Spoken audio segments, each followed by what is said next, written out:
Penyidik kantor wilayah Direktorat Jenderal Pajak Kepulauan Riau kembali menyerahkan berkas perkara dan tersangka tindak pidana perpajakan ke Kejaksaan Tinggi Kepri. Tersangka menunggak pajak sebesar 6 miliar rupiah.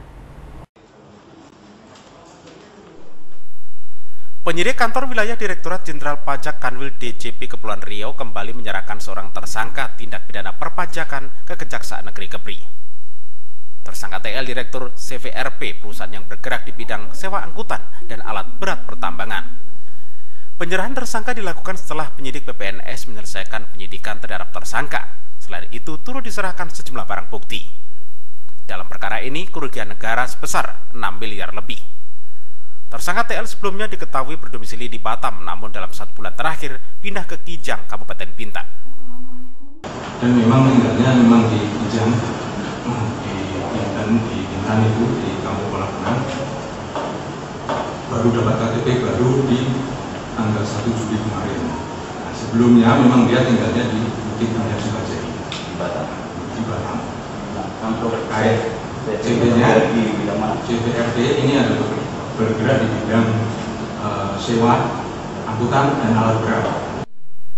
Modus operandi tersangka TL yakni dengan sengaja tidak menyampaikan surat pemberitahuan SPT tahun pajak penghasilan PPH perusahaan untuk di tahun pajak 2016 hingga 2019. Sebagaimana tadi saya sampaikan bahwa yang bersangkutan selama 4 tahun tidak menyampaikan SPT tahunan.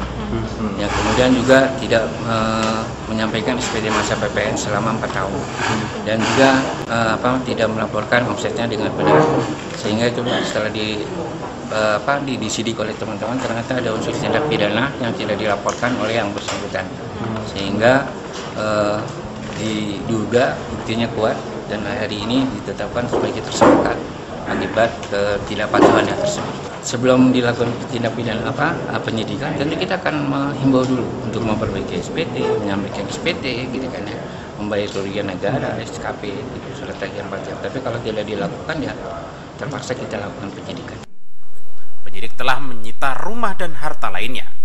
Berkas perkara dan tersangka telah diserahkan ke Kejati dan secepatnya akan dilimpahkan ke Pengadilan Negeri.